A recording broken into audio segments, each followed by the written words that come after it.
Welcome to future with SSC classes. आज के इस वीडियो में हम एसएससी सीजीएल और सीएचएसएल की तैयारी करेंगे और इस चैनल पे एसएससी जीडी की भी क्लासेस चलती है, आप उसका प्लेलिस्ट देख सकते हैं। चलिए देखते हैं आज का क्वेश्चंस। भारत पाकिस्तान से कितने किलोमीटर का सीमा साझा करता है? How many kilometres of border does India share with Pakistan? A 3,309 kilometre, B 3,323 kilometre, C 2,928 kilometre, D 3,102 kilometre. इसका सही जवाब है 3,323 किलोमीटर। भारत और पाकिस्तान के बीच सीमा की लंबाई 3,323 किलोमीटर है। भारत पाकिस्तान सीमा को अंतर्राष्ट्रीय सीमा (आईबी) के नाम से भी जाना जाता है। भारत और पाकिस्तान को अलग करने वाली रेखा को रेड क्लिफ रेखा के नाम से जाना जाता है। भारत और पाकिस्तान की सीमा उत्तर में जम्मू कश्मीर से लेकर भारत में गुजरात और पाकिस्तान में सिंध प्रांत के बीच 0 पॉइंट तक फैली हुई है। भारत के 4 राज्य पाकिस्तान से सीमा साझा करते हैं। Punjab 547 kilometre, Rajasthan 1,035 kilometre, Gujarat 512 kilometre, Jammu और कश्मीर 1,216 किलोमीटर। भारत सरकार ने 2024 तक पाकिस्तान के साथ सीमा के 2,064 किलोमीटर पर बाड़ लगा दी है। बाकी 916 किलोमीटर पर भौतिक और गैर भौतिक बाधाएं लगाई गई है। घने जंगल, ऊबड़-खाबड़ पहाड़, नदी और दलदली क्षेत्रों की वजह से पूरी सीमा पर बाड़ लगाना संभव नहीं है। चलते हैं अगले क्वेश्चन पे। अंतर्राष्ट्रीय क्रिकेट में मानक क्रिकेट गेंद की औसत परिधि कितनी होती है? What is the average circumference of a standard cricket ball in international cricket? A. 8.81 9 inch, B. 7.89 8.45 inch, C. 9.45 10.20 inch, D. 10.46 10.90 inch. इसका सही जवाब है 8.81 इंच से 9 इंच। अंतर्राष्ट्रीय क्रिकेट में मानक क्रिकेट गेंद की औसत परिधि 8.81 इंच से 9 इंच 224 से 229 मिलीमीटर होती है। इसके अलावा क्रिकेट बॉल से जुड़ी कुछ और बातें। क्रिकेट बॉल का वजन 5.5 से 5.75 औंस 156 से 163 ग्राम के बीच होता है। क्रिकेट बॉल कठोर चमड़े की बनी होती है और बीच में लकड़ी का गोला होता है। महिला और युवाओं के मैचों में इस्तेमाल की जाने वाली गेंदें मानक गेंद से थोड़ी छोटी होती है। महिला क्रिकेट में गेंद का वजन 4.94 औंस से 5.31 औंस 140 से 151 ग्राम के बीच होता है। जूनियर क्रिकेट अंडर 13 में गेंद का वजन 133 से 144 ग्राम के बीच होता है। चलते हैं अगले क्वेश्चन पे। कोयम्बटूर, जो राज्य में स्थित है, सूती कपड़ा उद्योग के लिए प्रसिद्ध है। Coimbatore, located in state, is famous for cotton textile industry. A. Kerala, B. Karnataka, C. Tamil Nadu, D. Andhra Pradesh. इसका सही जवाब है तमिलनाडु। कोयम्बतूर या कोयम्बतूर भारत के तमिलनाडु राज्य के कोयम्बतूर जिले में स्थित एक नगर है। चलते हैं अगले क्वेश्चन पे। भगवान बुद्ध ने अपना पहला उपदेश के डियर पार्क में दिया। Lord Buddha gave his first sermon in the deer park of A. Sanchi, B. Magadh, C. Lumbini, D. Sarnath. इसका सही जवाब है सारनाथ। भगवान बुद्ध के बारे में और कुछ बातें। भगवान बुद्ध ने अपना पहला उपदेश वाराणसी के पास सारनाथ के हिरण उद्यान यानी मृगदाय वन में दिया था। इस उपदेश को धर्मचक्र प्रवर्तन के नाम से जाना जाता है। इस उपदेश में बुद्ध ने 4 आर्य सत्यों का उल्लेख किया था। इस उपदेश को पाली सुत्त पिटक संयुक्त निकाय 56.11 में धम्मचक्र सुत्त के रूप में संरक्षित किया गया है। इसका मतलब है धर्म के पहिए की गति में स्थापित होना। चलते हैं अगले क्वेश्चन पे। बुल फाइटिंग किस देश का राष्ट्रीय खेल है? Bull fighting is the national sport of which country? A. Spain, B. Japan, C. Canada, D. Scotland. इसका सही जवाब है स्पेन। बुल फाइटिंग के बारे में और कुछ बातें। बुल फाइटिंग स्पेन का राष्ट्रीय खेल है।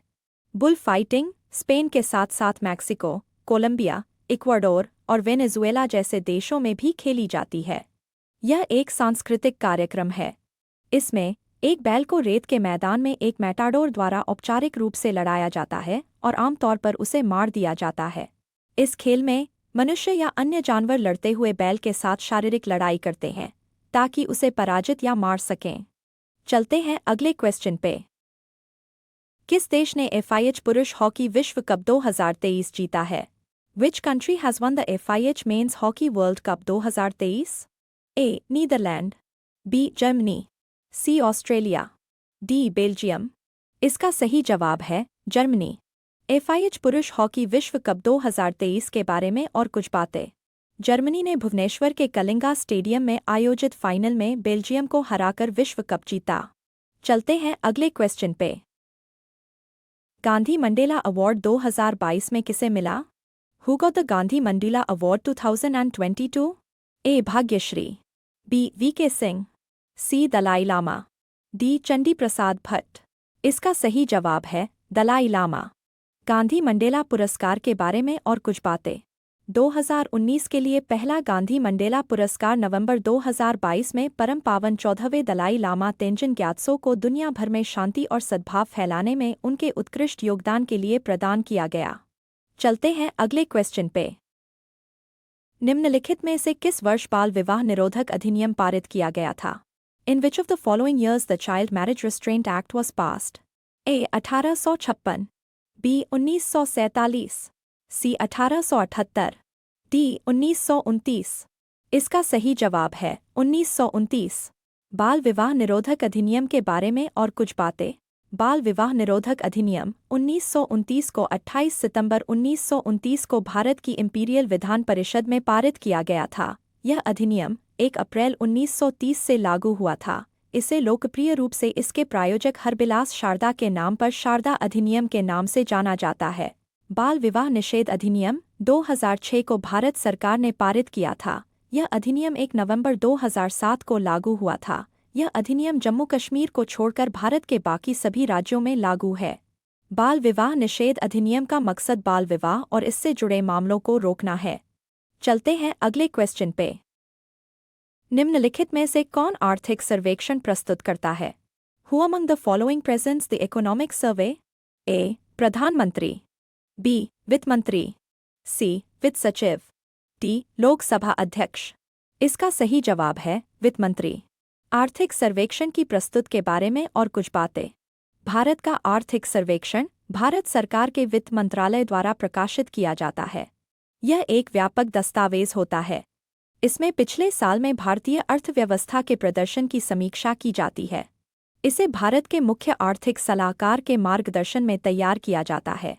संविधान में सरकार को आर्थिक सर्वेक्षण पेश करने के लिए बाध्य नहीं किया गया है। हालांकि पिछले कुछ सालों में केंद्रीय बजट से पहले हर सरकार आर्थिक सर्वेक्षण पेश करती रही है। चलते हैं अगले क्वेश्चन पे। अबोर किस राज्य की प्रमुख जनजाति है? अबेया is the major tribe of which state? A. Arunachal Pradesh, B. Andaman Nicobar, C. Sikkim, D. Tamil Nadu. इसका सही जवाब है अरुणाचल प्रदेश। अबोर अरुणाचल प्रदेश की प्रमुख जनजाति है।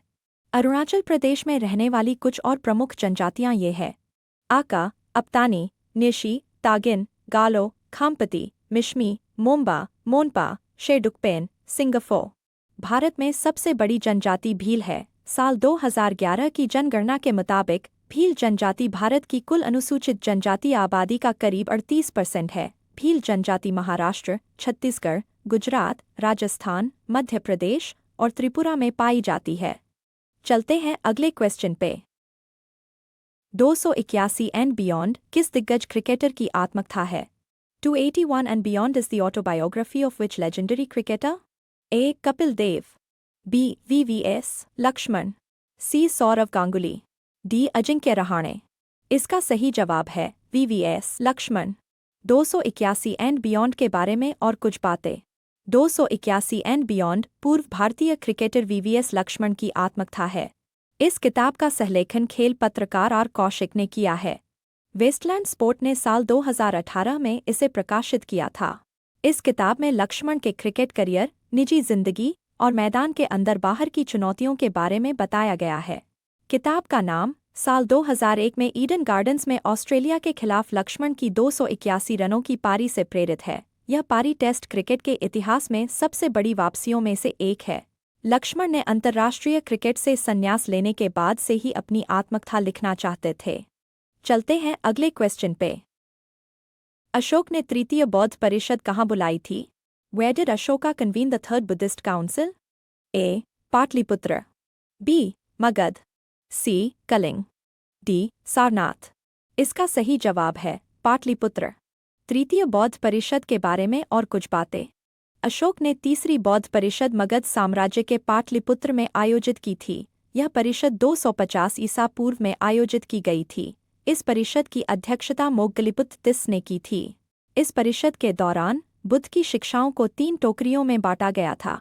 इस परिषद ने विनय पिटक से जुड़े विवादों को सुलझाने की कोशिश की। इस परिषद के बाद बौद्ध धर्म हिनायनवादियों में बंट गया। चलते हैं अगले क्वेश्चन पे। क्रिकेट पिच की मानक लंबाई कितनी होती है? What is the standard length of a cricket pitch? A. 24 गज, B. 22 गज, C. 20 गज, D. 18 गज। इसका सही जवाब है 22 गज। क्रिकेट के बारे में और कुछ बातें। क्रिकेट की पिच की मानक लंबाई 22 यार्ड यानी 20.12 मीटर होती है। वहीं इसकी चौड़ाई 10 फुट यानी 3.04 मीटर होती है। 2 विकेटों के बीच की दूरी भी आम तौर पर 20.12 मीटर होती है। चलते हैं अगले क्वेश्चन पे। निम्न में से किस नृत्य शैली की उत्पत्ति दक्षिण भारत में नहीं हुई थी? Which of the following dance styles did not originate in South India? A. Kathakali, B. Kuchipudi, C. सैत्रिया, D. Bharatanatyam. इसका सही जवाब है सैत्रिया। कथक और सत्रिया नृत्य शैली की उत्पत्ति दक्षिण भारत में नहीं हुई थी। सत्रिया यह नृत्य शैली असम से संबंधित है। यह असम की सत्रिया संस्कृति का प्रतिनिधित्व करती है। यह एक प्रमुख भारतीय शास्त्रीय नृत्य है और यह एक नृत्य नाटक प्रदर्शन कला है। चलते हैं अगले क्वेश्चन पे। टेबल टेनिस किस देश का राष्ट्रीय खेल है? Table tennis is the national game of which country? A. चीन, B. रूस, C. Scotland, D. ऑस्ट्रेलिया। इसका सही जवाब है चीन। टेबल टेनिस के बारे में और कुछ बातें। टेबल टेनिस चीन का राष्ट्रीय खेल है। हालांकि चीन ने औपचारिक रूप से किसी खेल को राष्ट्रीय खेल घोषित नहीं किया है। लोकप्रियता के आधार पर टेबल टेनिस को चीन का राष्ट्रीय खेल माना जाता है। टेबल टेनिस की शुरुआत विक्टोरियन इंग्लैंड में हुई थी। टेबल टेनिस को पिंग पोंग के नाम से भी जाना जाता है। टेबल टेनिस को खेलने के लिए एक खास टेबल का इस्तेमाल किया जाता है। इसकी लंबाई 2.74 मीटर, चौड़ाई 1.5 मीटर और ऊंचाई 0.76 मीटर होती है। चलते हैं अगले क्वेश्चन पे। हर्षचरित निम्नलिखित में से किसके द्वारा लिखी गई थी? Harshacharita was written by which of the following? A. Vyasa, B. Valmiki, C. Kalidasa, D. Banabhatta. इसका सही जवाब है बाणभट्ट। हर्षचरित के बारे में और कुछ बातें। हर्षचरित को बाणभट्ट ने लिखा था। बाणभट्ट 7वीं शताब्दी के संस्कृत लेखक और भारतीय सम्राट हर्ष के दरबारी कवि थे। हर्षचरित हर्षवर्धन की जीवनी है। यह संस्कृत भाषा में लिखा गया है। चलते हैं अगले क्वेश्चन पे। आइस हॉकी किस देश का राष्ट्रीय खेल है? Ice hockey is the national game of which country? A. Canada, B. Sweden, C. Denmark, D. Scotland. इसका सही जवाब है कनाडा। आइस हॉकी कनाडा का राष्ट्रीय शीतकालीन खेल है। यह देश का सबसे लोकप्रिय खेल है। आइस हॉकी के बारे में कुछ और बातें। आइस हॉकी के बारे में कुछ और बातें। आइस हॉकी की शुरुआत 19वीं सदी में हुई थी। आइस हॉकी के नियम 1860 में मैकगिल यूनिवर्सिटी के छात्र रॉबर्टसन और स्मिथ ने लिखे थे। आइस हॉकी का आधुनिक खेल कनाडा के मॉन्ट्रियल में विकसित हुआ था। पहला इंडोर आइस हॉकी मैच 3 मार्च 1875 को मॉन्ट्रियल में खेला गया था। आइस हॉकी शीतकालीन ओलंपिक में प्रमुख खेलों में से एक है। आइस हॉकी संयुक्त राज्य अमेरिका, रूस, स्वीडन और फिनलैंड जैसे देशों में भी लोकप्रिय है। दुनिया भर में लीग में 10 लाख से ज्यादा पंजीकृत एथलीट नियमित रूप से आइस हॉकी खेलते हैं। चलते हैं अगले क्वेश्चन पे। निम्नलिखित में से किस मुगल सम्राट ने आलमगीर विश्व विजेता की उपाधि धारण की थी? Which of the following Mughal emperors assumed the title of Alamgir, the conqueror of the world? A. Babar, B. Akbar, C. Aurangzeb, D. Shahjahan. इसका सही जवाब है औरंगजेब। मुगल सम्राट औरंगजेब ने आलमगीर यानी विश्व विजेता की उपाधि धारण की थी। उनका असली नाम मुहियद्दीन मोहम्मद था। औरंगजेब भारत के छठे मुगल शासक थे और उन्होंने 1658 से 1707 तक शासन किया। चलते हैं अगले क्वेश्चन पे। ममता बनर्जी निम्नलिखित में से किस पार्टी से संबंधित हैं? Mamata Banerjee belongs to which of the following parties? A. Bharatiya Janata party, B. Bahujan Samaj party, C. Akhil Bharatiya Trinamool Congress, D. भारतीय कम्युनिस्ट पार्टी मार्क्सवादी। इसका सही जवाब है अखिल भारतीय तृणमूल कांग्रेस। ममता बनर्जी भारतीय राज्य पश्चिम बंगाल की वर्तमान मुख्यमंत्री एवं राजनैतिक दल तृणमूल कांग्रेस की प्रमुख है। चलते हैं अगले क्वेश्चन पे। कलिंग युद्ध किस वर्ष में हुआ था? In which year did the Kalinga war take place? A. 261 BC, B. 263 BC, C. 232 BC, D. 240 BC। इसका सही जवाब है 261 BC।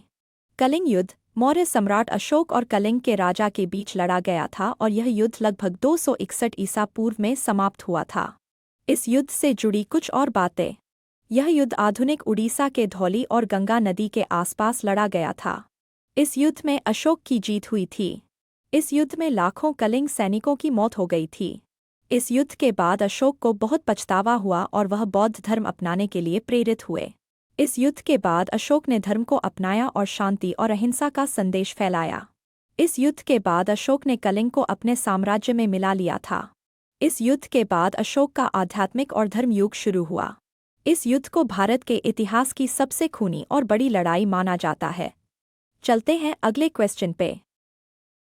टोक्यो पैरालंपिक 2020 में भारत ने कितने रजत पदक जीते? How many silver medals did India win in Tokyo Paralympics 2020? A. 7, B. 6, C. 8, D. 5। इसका सही जवाब है 8।